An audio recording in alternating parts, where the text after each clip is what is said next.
Good evening and welcome to this evening's presentation on the Town of Scarborough Police Department's body-worn and in-vehicle cameras. My name is David Grover and I'm the Deputy Chief of Police of the department. I'd also like to introduce the other panelists that I have here with me tonight. Sergeant Andrew Flynn from the Police Department, Digital Evidence Technician Christy McLaughlin, and we also have Dispatch Manager Joe Thornton, who is handling our IT this evening. The most important aspect of this evening's presentation is to be able to answer any questions that anyone has about the body-worn and vehicle cameras. I'm going to start with a brief presentation to give an overview, and after that presentation, we'll leave enough time to answer any questions. I also, if there are any questions that we're not able to answer this evening, we'll gather that information and post it as soon as possible to get those questions answered. Some brief history before we start the presentation. Back about 3 years ago, we had our supervisors from the department approach our administration and ask that we invest in body-worn and in-vehicle cameras as a tool for all of our officers to be able to utilize. At that time, we started a process to review and look into the cameras and come up with a good plan. Probably over the first 2 years it was that we were researching and looking into what was available, what best practices were, what best policies were. And there was about a year delay. It was decided in last year's budget cycle that we needed to move forward with a new computer-aided dispatch software and report management software for the department. And we moved that item ahead prior to the body-worn and in-vehicle cameras. In this year's budget cycle, we presented to the Finance Committee and then the Scarborough Town Council about the camera systems. We had done we presented about the work that we had done ahead of time, reviewing and looking at all of the companies that were available, and then doing extensive demonstrations with 3 of those companies and deciding on the product that we would want to promote to utilize. The town council, through the budgeting process, supported overwhelmingly the idea of the project in the budget as far as having the body-worn and in-vehicle camera system, and they were placed in our budget. After that part of the process, because of the price of the systems, they required voter approval. Recently, over the past month or so, we went in front of the town council as they've been deciding which items that were approved will actually be on the ballot for this November. The cameras passed through the first reading of, and then also a public hearing recently and second reading. In the next couple of weeks, there'll be a vote and the final vote to decide what items, including the cameras, will be on the ballot to vote on in November. Part of that process was we wanted to make sure that we made the public aware and also answered any questions so that people can make an informed decision when they go to the polls. Joe, would you be able to start up the PowerPoint presentation? Part of that process was we wanted to make sure that we made the public aware. And next slide. Questions so that people can make an informed decision when they go to the polls. And Sergeant Flynn and Christy, please feel free to interject anything as we go through the presentation. The first slide is about the background, some of the things that I've mentioned. One of the things is that we're one of the few departments in Southern Maine not to possess either body-worn or in-car cameras at this time. We believe that's important, not necessarily because other departments are doing it, so we should as well, but we believe it's important because there's an expectation out there now of departments that they do have this technology available and are utilizing it. We're consistently asked by our district attorney's office and defense attorneys of whether we have video footage from our offices on all different types of cases. And there's an expectation out there that we've been asked about from the public at times as well, of whether we have that technology, and a degree of surprise when they hear that we don't have or utilize that technology. And with that expectation comes the potential for some doubt or question if people have asked and they believe it's something that's used widespread, and if there might be reasons why we're not utilizing it. Also, as background, as I mentioned, we field tested 3 separate body-worn camera systems in the past year. Our IT department has been intimately involved as far as reviewing the material of all the different companies that we've looked at and the demonstrations, so that if there are any questions or concerns on their part about what would be best to utilize for not only the department, but in the interest of the town, that they've been involved in that process. Next slide, please. And the demonstrations, so that if there are any questions or concerns. Some bullet points about justification for making this move and asking for this equipment. Risk management and officer safety, the ability with the cameras, and I'll go into some more detail about the cameras' capabilities as we go on in the slideshow. Another thing that goes along with that is the opportunity for us as an agency to be able to review video material after the fact, to look at things like training policies and equipment that we have currently, to make decisions about either changes or additions to what we're doing at this time.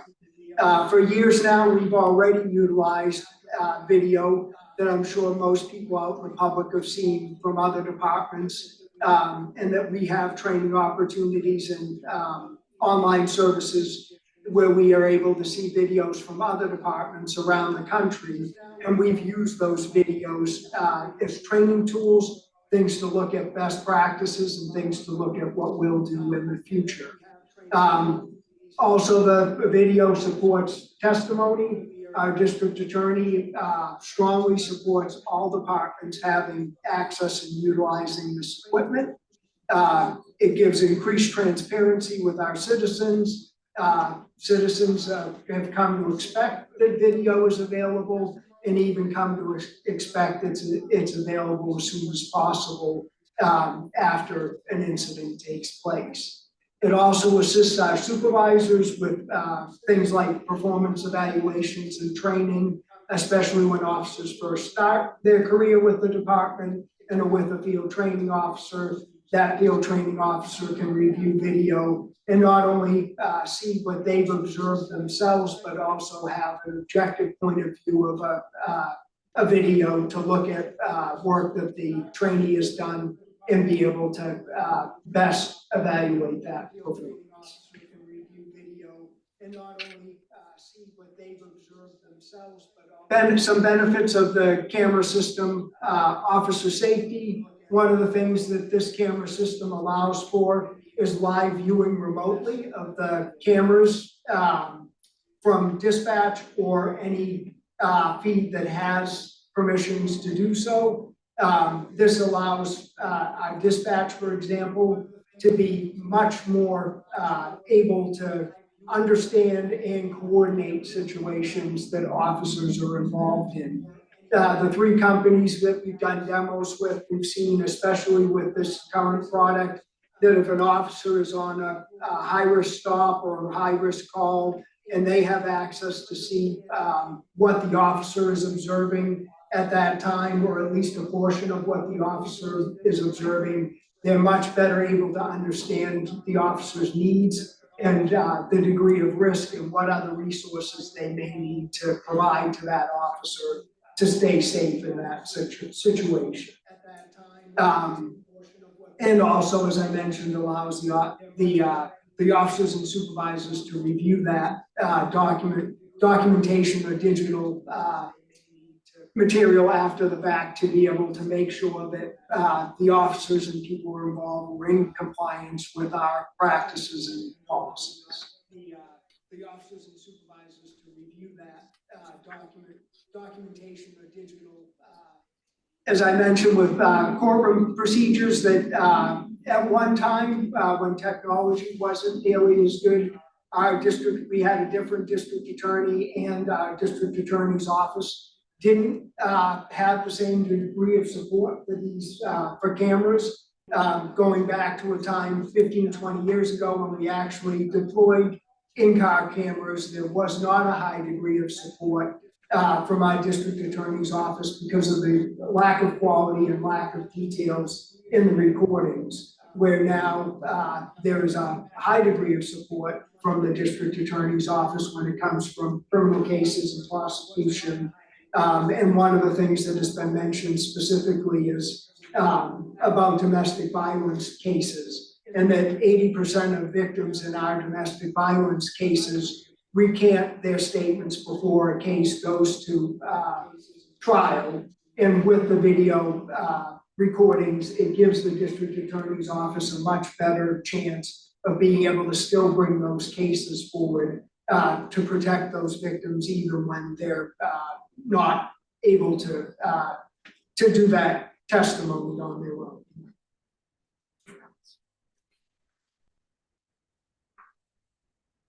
Another benefit is increased transparency.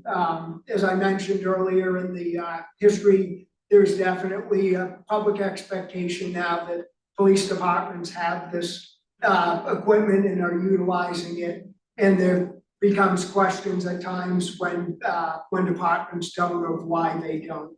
And I believe we have a high degree of trust within our community here, but officers looking for that not only the tool to utilize for their safety and for evidentiary purposes, but also to be able to have that objective evidence that if any of their actions come into question.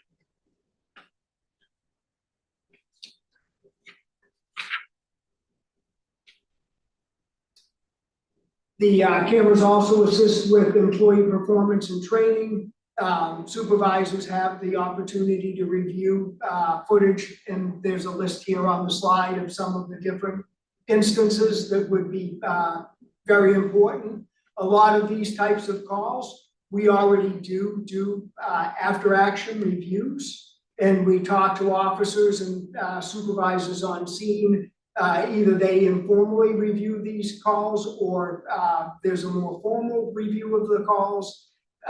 The advantage of this equipment over and above what's already done is it brings in an objective point of view. We all have our own biases, and we all have our own perception of any interaction that we're involved in. And the cameras actually are an unbiased view, may not catch the whole situation, but they provide a point of view that is objective and also can be reviewed over and over again and will stay consistent.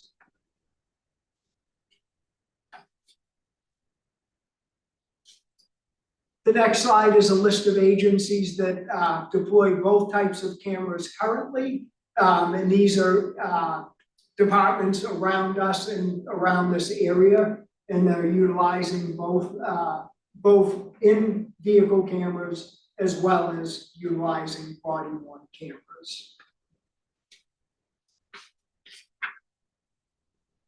Next slide is agencies with cruiser-only cameras. As you'll see, Maine State Police is one of that on the list, but they are currently exploring body-worn cameras as well. And none of the departments that are on that list are departments that are that we've heard have any reason specifically that they're not utilizing body-worn cameras or aren't considering them.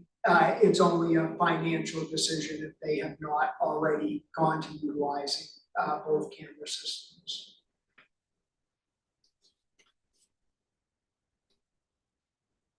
And then the last slide, as far as agencies, well, one more after this, sorry. Departments with the body worn only, and then without either is the next one. And Scarborough PD is the only agency in Cumberland County right now without body worn or an in-car camera system. The cameras are prevalent in law enforcement in the area as well as in the country, and they're an essential tool to be utilized in law enforcement. And as I mentioned in the beginning comments, when we looked at this, it wasn't just to look at what departments had to follow their lead, but it was a critical look at what they're doing and what the expectations are out there of law enforcement and from our own people, first of all and foremost, in their desire to utilize this tool and the benefits that they brought to us as far as to have this tool in their arsenal.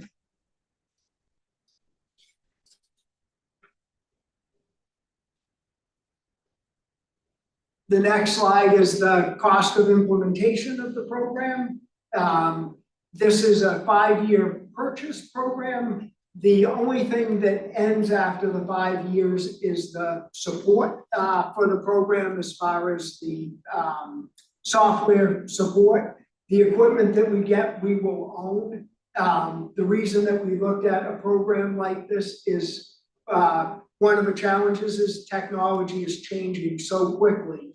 When we did the demonstration of the Axon body-worn camera, the demonstration we did with a large group of people from the department was the Generation 3 Axon body-worn camera. And since that time, and Sergeant has one on tonight, there's already been a deployment of the Axon 4 body-worn camera. And the changes, like most technology, are coming and continue to come with the software and the hardware. One of the things with the program that we're looking to take advantage of is that the company one, if there's any defects or any of the cameras have a problem as far as breaking, they will replace that camera immediately at no cost and make sure that we have the replacement in hand as soon as possible. Another thing that the implementation cost includes is a program called or a software evidence.com. Evidence.com not only is the software that stores all of the video from the officers and the cruiser cameras, but it also allows us on an unlimited basis to collect digital material recordings from the public and utilize those as part of cases. A couple of different options with those, and Christy, please step in if I misstep or forget something, but recently already we've been allowed access to this software in the demonstration process. We've had a case where we reached out to the public and asked for any video that was available in a certain area of town because of a crime that had taken place. And part of that post included a QR code where anyone who had recordings that were would be relevant to that case could submit that recording online without having to leave their home or wherever they were and be able to submit that directly into a file for that specific case. In the past, we've gone in major cases to door to residents all along a path where a case may have had an impact and had to ask for that material, and we would have to collect it by hand to be able to access it and utilize it for the case, where now we can get that information and get it remotely from anybody who has access to it. I think it will make a huge difference for us if people think that they may have something that would be applicable or helpful on a case and that they're able to submit it in a way that doesn't cause an undue burden and gets it in our hands to be able to review. The purchase does include 50 body-worn devices as well as 10 in-cruiser cameras. We currently have 46 sworn officers, including our reserve officers. There was a question earlier before the start of the presentation about why a body worn camera for every officer as opposed to a bank of cameras for just the officers who were actually on duty at that time. As we've gone through these demos, one of the things that's come up that's very important is that our officers that are working always have access to a camera. A piece of that trust is that that the officers are utilizing those cameras and utilizing them each and every time that they're working for any situation that's appropriate. And those situations are all dictated by a policy that we have in place currently for a temporary policy and will become a permanent policy if this equipment was to be purchased and utilized by the department. A piece of that is that the officers having their own cameras are able to care for and make sure that those cameras are charged and available to them at any given time. One of the other challenges for the department is that that officers aren't just working on a set schedule.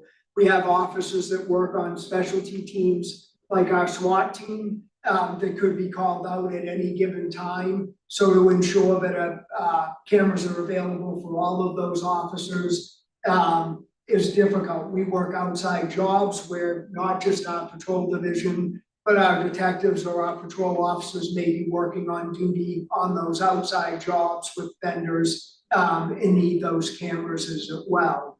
And in addition, the cost per camera as opposed to the whole system, there wasn't a significant increase in cost by providing cameras to all of our officers as opposed to just providing a bank of cameras for all of the officers that would need to utilize them at any given time. The 4 remaining devices in this proposal will be utilized as backup cameras so that even if an officer's camera goes down for that time frame to get the new camera, there would still be cameras available, and their cameras are sold in blocks of cameras where there was no difference between the 46 and the purchase of the 50 cameras. Next slide covers our communication plan, and some of this has already taken place, and some of it I've mentioned already. This is the first in a series of 3 public meetings that we're providing information and answering questions. The next one will be in September, will be after the vote by the town council that to find out one way or the other whether this will be on the ballot. And then we'll have another public session in October for people to be able to attend. The presentation in each of those will be the same. It will just be the difference in variations for questions depending on who attends those presentations.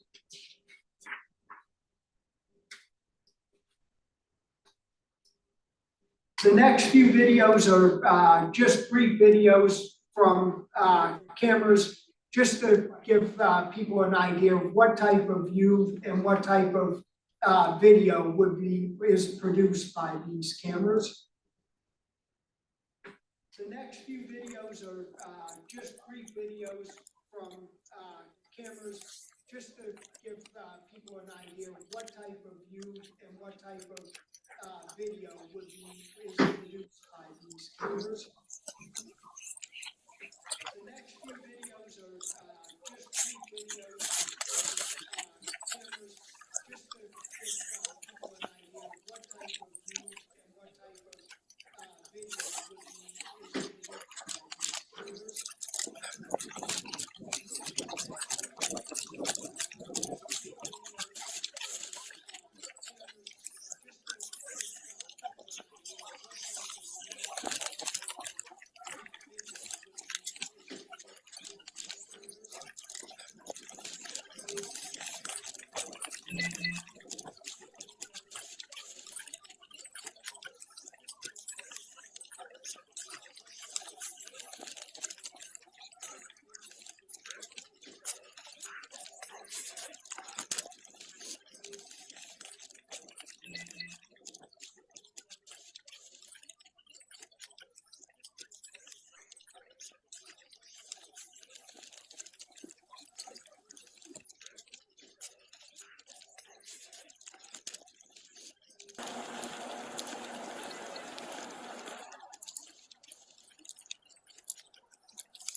Hey man, what's going on? What's up, dude? So, it was like 20 minutes ago. Okay. There was this guy who was like, there's a family here. They were like playing at the park, you know, just being normal. And this guy just kept messing with him. Okay. He's like yelling at him and stuff and like harassing him. What's up, dude? So, What did this guy look like? I was like, dude, I didn't get that close to him. Did you see what he was wearing? Yeah, it was like a green jacket. Green jacket. Like his hood was up. Green jacket with his hood up. I think he was wearing like jeans or something. Blue jeans. It's like dark, yeah. Okay. Yeah, jeans. About how tall do you think he is? What does this guy look like? Probably my height, honestly. I don't know. Your height? Yeah. Wearing a green jacket and blue jeans? I didn't get very close to him. He was just like over there. Do you see which way he went? He was like hiding. Like the family left. They left, which was good. Blue jeans? He was hiding behind the slide forever, but like I don't think he's there anymore. So I'm assuming he went that way. Okay, so you think he went to the north over there? Yeah. Okay. All right, well, I'm going to have some units go out and look for him, okay? Okay. All right, what was your name? Marcus. Okay. All right, Marcus, you have a good day, okay? Okay, you too. All right, Thank you. you. Appreciate it. They left, which was good. He was hiding behind the slide forever, but like I don't think he's there anymore. So I'm assuming he went that way. Okay, so you think he went to... And just before questions and feedback, a couple of things that have come up from other meetings. One question is why both? Why body worn and in cruiser cameras? The reason for that is perspective that the different cameras give. We've seen through the experience of other departments that there are times where the body worn camera is the most effective tool, but there are also many times where the cruiser camera provides a point of view for the situation that the body camera cannot capture. One of the instances in the past that we had happen was that an officer responding to a shooting that took place in town late in the evening, that officer only passed a handful of vehicles on the way to the scene. It was later determined that the suspect had actually passed that officer as he was responding to the scene. The way we would utilize the in-car cameras, the camera would have picked up the vehicles that had passed the officer on his way to the scene that night, but the body-worn camera would not have been effective in picking up that image of the vehicles that passed, where we would have been able to much more easily and quickly develop a suspect in that case. We've also seen other departments experience with the use of both cameras, where when you look at one camera view, it's hard to understand why an officer took the action that they did in that situation. But when you see the other camera angle of the situation, it gives you a totally different perspective and allows you to see what the officer was experiencing in that moment. A couple other things about the cameras and that they provide for the department and the officers, and that is available, the live stream video. That live stream video can be activated by the officer. It can also be activated by dispatch. And what it allows is for dispatch to be involved. If we have a situation where an officer's safety is at risk, where they've been assaulted, may have been incapacitated, that it not only allows dispatch, or if somebody else has remote access to that camera, to see what's going on, but they can actually communicate verbally through the camera. So that if the officer can't communicate through his or her radio at that time, there's another method of communication. Also that it gives dispatch potentially, or the person on the other end, the ability to indicate that that person is being watched, not only by the officer, but other people outside. And as most people know, there's nothing that quells a situation quite like people knowing that they're not only being seen, but being recorded at that time, and that they may make a different decision. That activation of the camera and the live stream also can be activated in a number of different ways. The dispatch center can geofence an area, and any camera that goes into that area automatically turns on. This technology actually came about with camera manufacturers after some situations like the Las Vegas open air shooting. There were hundreds of officers who had access to body worn cameras and cruiser cameras that responded to that situation. But because of the stress of the situation, only a handful of those officers actually activated their cameras. And this allows for those cameras to be activated in those situations so that the officer doesn't have to think about it. There are also activation devices that we can utilize with the cruiser cameras. We can set up our emergency lights so that when those are activated, the cruiser camera automatically activates.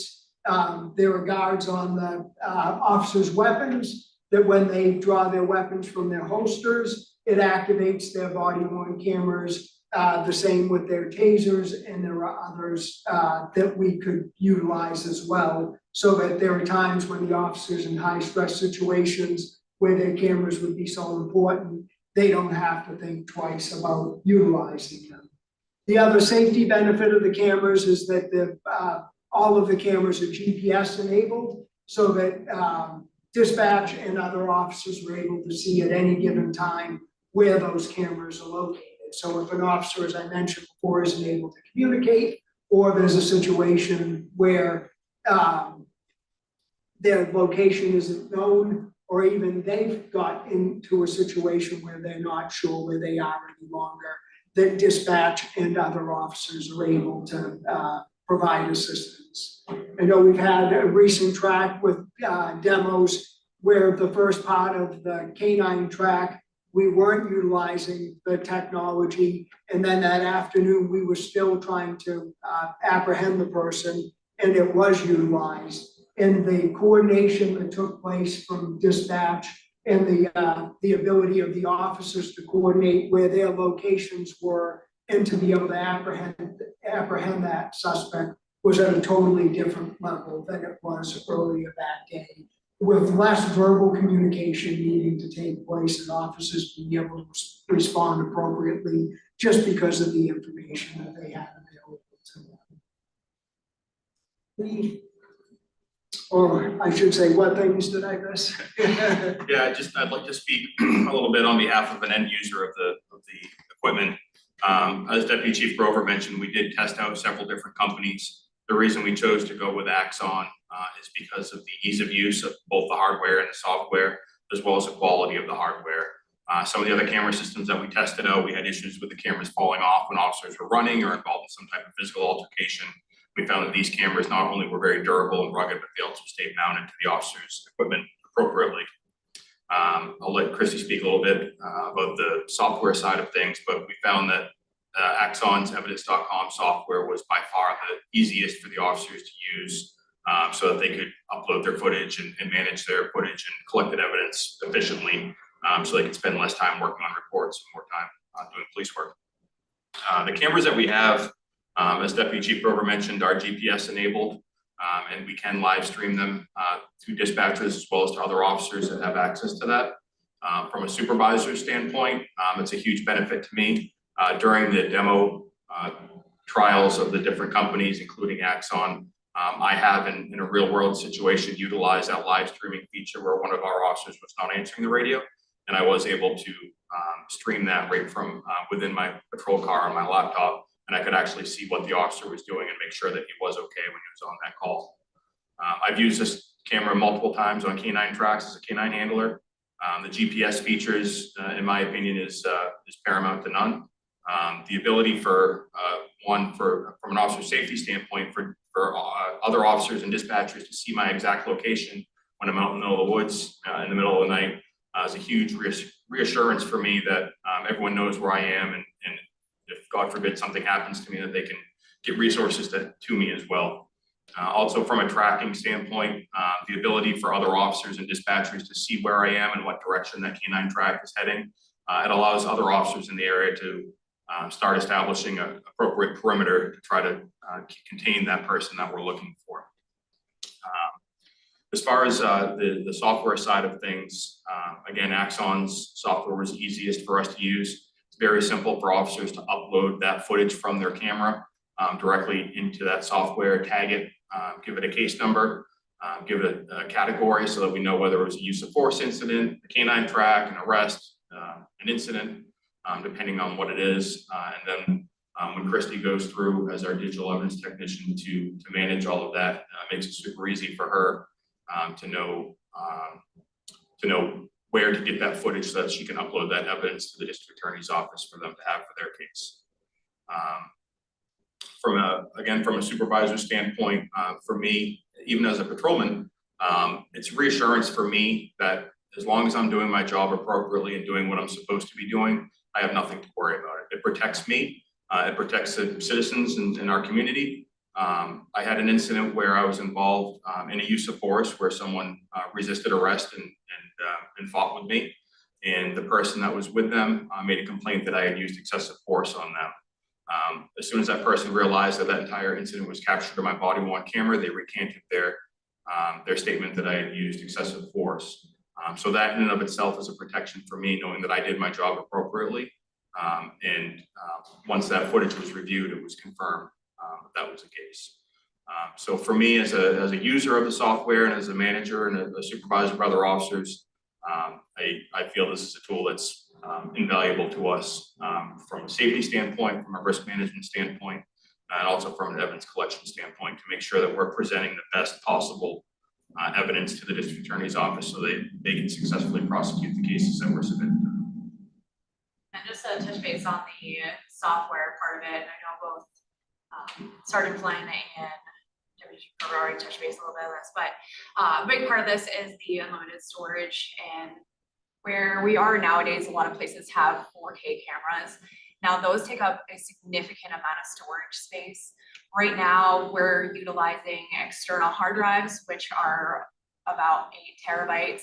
To put it into perspective, if he goes on a big call, he can rack up to 10 or 12 gigabytes of data, which is a significant amount. Right now, we could fill up, if we had to store body-worn camera footage, for an example, we would need to replenish our external drives every couple months, which adds up. The evidence.com has proven to be check off all the CJIS requirements, all the requirements that we have for storage of evidence. Officers can create their own cases within it. And as well as all the businesses, if people have Ring videos, a lot of people are getting Ring doorbells or Ring cameras on their residence. Being able to submit that directly in that within a case is huge, especially for keeping everything together. And then that case, say, we had multiple officers have their body-worn cameras, their cruiser cameras, all can be in one place, and then we can share that link with the district attorney's office, and they can view everything all together.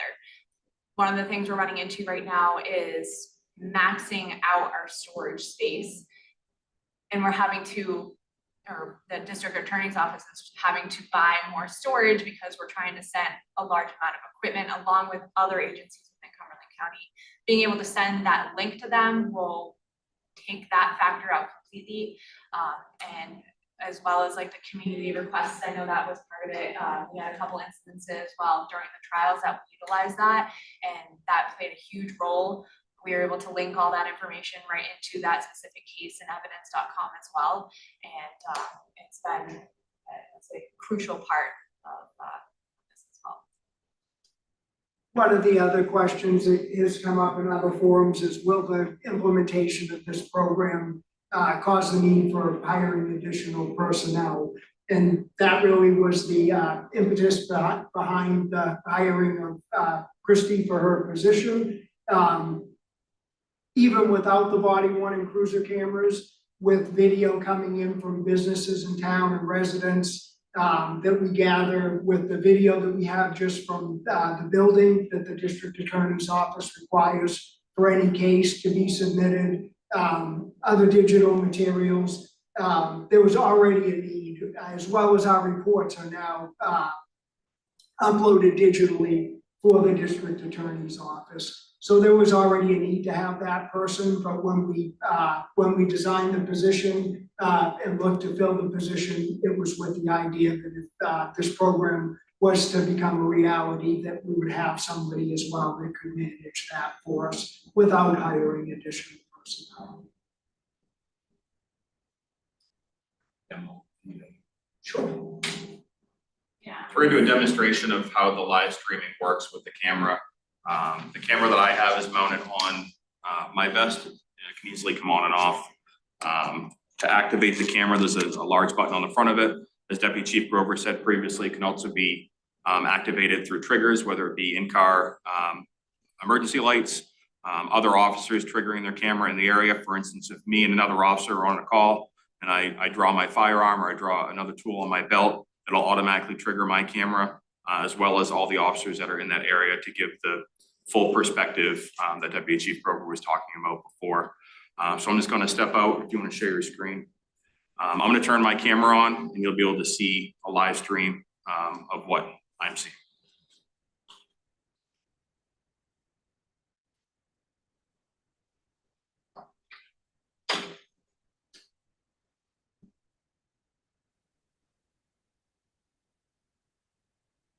All right, so I just shared my screen. This is what dispatch would see as well. They can zoom into that officer. They can only see this information when an officer has their body worn camera recording. So for example, up here, you'll see there is one officer that's recording. It will give their last name here, so there's Sergeant Flynn. I'll just zoom in here too so that you can see a little closer how great that GPS is. You can pinpoint this is exactly where we are in the public safety building. So I'll click on him. I can start a live stream directly here. Now our dispatch can log in as well as other officers to do a live stream.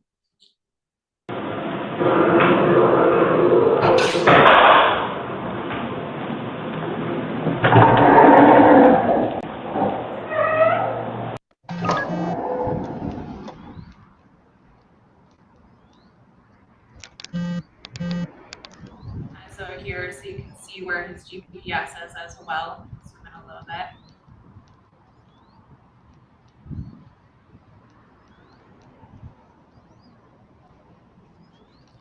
So another thing we have here is the ability to talk to them through the body cam.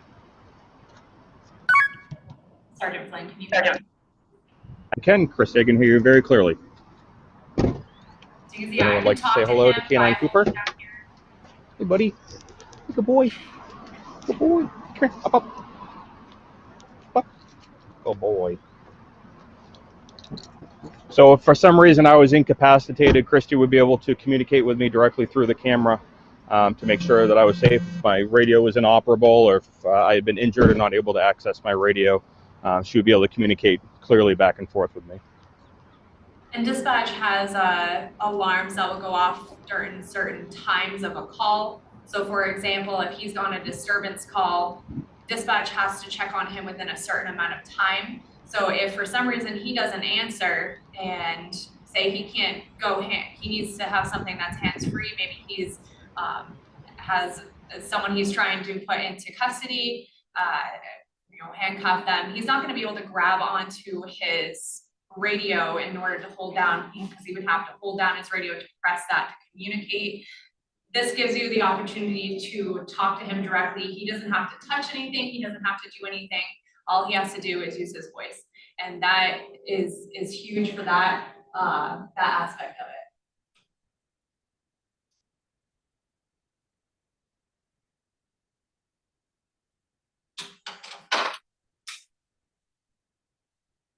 So this live stream feature, I know we mentioned before, anyone has the ability to, all the officers will be able to log in, like Sergeant Flynn said, he can log in directly from his cruiser.